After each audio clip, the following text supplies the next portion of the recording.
द्वितीय विश्व युद्ध हो चुका था, ब्रिटेन पूरी तरह तबाह हो चुका था। नेताजी सुभाष चंद्र बोस ने आजाद हिंद सरकार का गठन कर लिया था, सेना का नहीं, आजाद हिंद सरकार का गठन कर लिया था, और उस सरकार को विश्व के 11 देशों ने मान्यता दे दी थी। आजाद हिंद सरकार ने एक अपना बैंक स्थापित कर दिया था, जिसने आजाद हिंद सरकार की मुद्राएं प्रकाशित करना शुरू कर दी थी। 40,000 लोगों को उन्होंने अपनी आजाद हिंद फौज में भर्ती कर लिया था, और मोइरांग से इंफाल तक उन्होंने अपना कब्जा कर लिया था। यह परिस्थिति थी हमारे देश की। बंगाल का हर इंसान नेताजी सुभाष चंद्र बोस के स्वागत के लिए अपने दरवाजे पर हथियार लेके खड़ा था कि नेताजी की फौज आ जाए और मैं उसके साथ हिंदुस्तान के अंदर से अंग्रेजों को भगाने के लिए निकल पड़ूंगा। यह परिस्थिति थी हमारे देश की। ही था आजाद हिंद फौज की करेंसी। एक और व्यक्ति जिसने, जानते हो, इंग्लैंड ने सबसे ज्यादा खतरा जिससे पाया है 7 देशों में से, या 7 युद्ध जिनसे वो खतरा महसूस करते हैं, उनमें से एक आजाद हिंद फौज थी। तो आजाद हिंद फौज की अपनी करेंसी थी। हुआ क्या कि नेताजी सुभाष चंद्र बोस जब हिटलर से मिलने गए तो उनके समझ में आया कि हिटलर की ताकत का असली राज उसके पैसे बनाने की शक्ति में छिपा है। तो उन्होंने आकर क्या किया कि जब नेताजी ने आजाद हिंद फौज का नेतृत्व किया तो सबसे पहले बैंक ऑफ इंडिपेंडेंस बनाकर अपने स्वतंत्र सरकार के पैसे बनाने शुरू कर दिए। आप ये देखेंगे, ये नेताजी की करेंसी है। इससे आजाद हिंद फौज का बल इतना अधिक बढ़ गया कि वह ब्रिटिश साम्राज्य को चुनौती देते हुए हर किला फतेह करते चली आई। यही कारण था कि अंग्रेज भारत को छोड़कर जाने के बाद नेताजी को और उनके स्वतंत्र पैसे बनाने के विचार को भारत में नहीं आने देना चाहते थे। और यही कारण है अब तक उनकी फाइल डीक्लासिफाई यानी लोगों के सामने नहीं खोली गई है। नहीं है। राजीव भाई के 2 व्याख्यान है, एक भगत सिंह के ऊपर और दूसरा नेताजी सुभाष चंद्र बोस के ऊपर, जो अभी तक रिलीज नहीं हुआ है, पतंजलि में हुआ है। वो 3 घंटे का व्याख्यान राजीव भाई का नेताजी सुभाष चंद्र बोस के ऊपर इतना अद्भुत है कि जब कभी रिलीज होगा तो अपने आप में वो एक नई कहानी पैदा करेगा। लेकिन वो कॉपीराइट के चक्कर में आस्था की लाइब्रेरी में बंद है और वो वहां से रिलीज नहीं हो रहा है। उनको जब लगेगा तो रिलीज करेंगे, नहीं करेंगे तो नहीं करेंगे। तो एक शिक्षा के ऊपर, दूसरा भगत सिंह के ऊपर और तीसरा नेताजी सुभाष चंद्र बोस। ये 3 व्याख्यान उनके अद्भुत अभी भी हैं जो बाहर नहीं आए हैं। जब कभी बाहर आएंगे तब देखा जाएगा। ये मतलब देश तो उस समय भी खड़ा था क्रांतिकारियों के साथ में, तो हमें भरोसा है देश आज भी खड़ा होगा ऐसे लोगों के साथ में जो इसी बात को आगे बढ़ा रहे हैं, जिसको कभी भगत सिंह, ऊधम सिंह आदि ने बढ़ाया था कि भारत से सिर्फ अंग्रेजों को नहीं भगाना है, अंग्रेजियत को भगाना है। हमारे तो क्रांतिकारियों के सामने भी ये विकल्प था। अंग्रेजों ने, आपको मालूम है, ऑफर किया था कि ये जो सत्ता चल रही है इसमें हमारे साथ शामिल हो जाओ, तुम भी लूटो हम भी लूटे।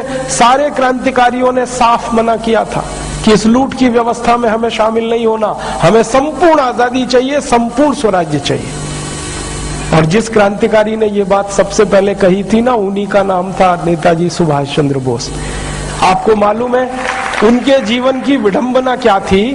उनको आईसीएस की नौकरी में सेलेक्ट होना पड़ा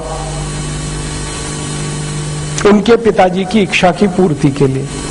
पिताजी चाहते थे कि बेटा मेरा कलेक्टर बने, और बेटे को बार बार वो ताना मारते थे कि तू बन नहीं सकता, तेरी होशियारी कम है, तेरे पास तैयारी नहीं है, इसलिए बहाना बनाता रहता है। तो बेटे ने अपनी पात्रता सिद्ध करने के लिए परीक्षा दी आईसीएस की, और उस जमाने में आईसीएस की परीक्षा देने के लिए 4-4 साल लोग पढ़ाई करते थे। नेताजी सुभाष चंद्र बोस ने सिर्फ 7 महीने पढ़ाई की थी, और उतनी पढ़ाई में उन्होंने आईसीएस के टॉपर की लिस्ट में 4थी पोजीशन पाई थी। उस जमाने में आईसीएस टॉप करना किसी भारतीय लड़के के लिए तो संभव ही नहीं था, क्योंकि अंग्रेज टॉप किया करते थे उस परीक्षा में। वो पहले भारतीय व्यक्ति थे जिनको 4था स्थान मिला टॉपर लिस्ट में। बड़ी मजेदार घटना है, वो लंदन गए थे, कैम्ब्रिज यूनिवर्सिटी में एडमिशन होके आईसीएस में बैठे थे। तो जिस दिन रिजल्ट आया ना, तो उनके सहयोगी गए थे रिजल्ट देखने के लिए, वो नहीं गए। तो उनके सहयोगियों ने नाम देखा तो कहीं नहीं मिला, तो उनको आके कहा कि तुम तो पास ही नहीं हुए। तो उन्होंने कहा ठीक है कोई बात नहीं, पास नहीं हुए, शाम को सेक्रेटरी आया, ब्रिटिश गवर्नमेंट के एक डिपार्टमेंट का सेक्रेटरी आया कि तुम्हारा नाम पास होने वालों में नहीं है, टॉपर वाली लिस्ट में है, और वो लिस्ट अभी तक लगी नहीं। अब सुभाष चंद्र बोस को दुविधा हो गई कि मैं तो आईसीएस हो गया, अब मुझे कलेक्टर होना पड़ेगा, कलेक्टर माने लूटना पड़ेगा, लूट का कुछ हिस्सा अंग्रेजों को देना पड़ेगा। तो उनके मन में ये घमासान शुरू हुआ कि मैं इस लूट में शामिल हो जाऊं या लूट की व्यवस्था के बाहर निकलकर देश के लिए काम करूं। अंत में उनके दिल ने कहा कि तुमको तो लूट में शामिल होना नहीं है, क्योंकि तुम्हारा जन्म इसके लिए हुआ नहीं है। उन्होंने नौकरी को रिजाइन किया। जब उन्होंने इस्तीफा लिखा था तो ब्रिटिश सिस्टम में हड़कंप मच गया था, क्योंकि भारत में कई लड़के पहले आईसीएस बन चुके थे, किसी में हिम्मत नहीं हुई थी इस्तीफा देने की। उन्होंने दिया, और इस्तीफे में जब उन्होंने लिखा तो यही लिखा था कि इस तंत्र में मैं शामिल इसलिए नहीं हो सकता कि मेरी भारत माता की लूट के लिए ये तंत्र बना है, और मैं मेरे देश को लूटूं ये मेरा दिल मुझे गवाही नहीं देता, मैं इसलिए छोड़ रहा हूं। रिजाइन किया, बोरिया बिस्तर समेट के भारत वापस आ गए। पिताजी के दिल पर वज्रपात हो गया कि बेटे ने आईसीएस को लात मार दी। तो बेटे ने पिता को समझाया कि इस नौकरी में तो मैं लात ही मारूंगा हर बार, जब तक भारत को लूटने की व्यवस्था ये करेगा तंत्र, तब तक मैं इसमें शामिल नहीं हो सकता। इसलिए चंद्रशेखर आजाद ने आईसीएस को छोड़ा, और जैसे ही आईसीएस छोड़ी उन्होंने, तो सारा देश उनके लिए खड़ा हो गया। जब वो लंदन से वापस आए थे ना, उस समय पानी के जहाज चला करते थे, बंबई में उतरे थे, जो हुजूम बंबई में निकला था, गजब के लोग थे वो। तो उन्होंने उसी दिन कह दिया था कि अब तो भारत आजाद हो जाएगा।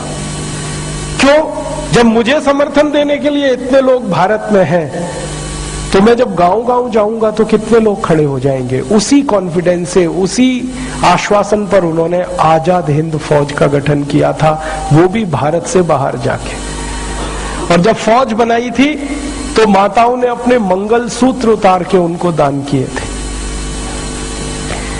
एक माँ उनके पास आई थी अपने अंधे बेटे को लेके कि इसको फौज में ले लो। तो उन्होंने कहा इसको तो दिखाई नहीं देता।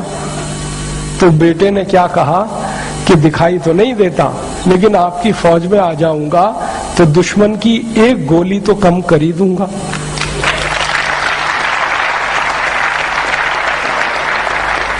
ऐसा उत्साह, इतना समर्थन। तो मुझे तो यही भरोसा होता है कि उस जमाने में अगर इतना उत्साह और समर्थन मिला देश के क्रांतिकारियों को, तो आज क्यों नहीं मिलेगा? जरूर मिलेगा। एक बार हम लोगों के पास जाए तो सही। मेरे मन में तो एक ही बात रहती है, इस देश के लोगों ने दिया ही दिया है, लेकिन कोई लेने वाला पात्र होना चाहिए। लेने वाला जब अपनी पात्रता सिद्ध करता है तो भारत के लोग देने में कभी पीछे नहीं हटते।